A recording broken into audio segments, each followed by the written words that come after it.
বাপ নাই,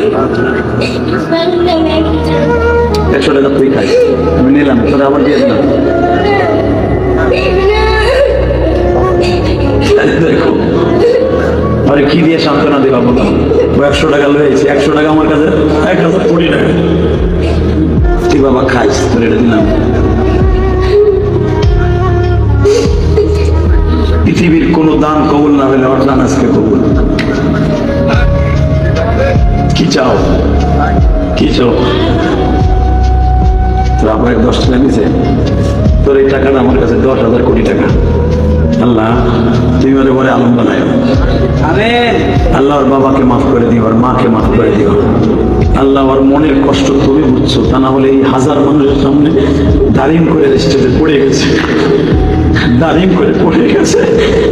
তোমার আমার ছেলেগুলা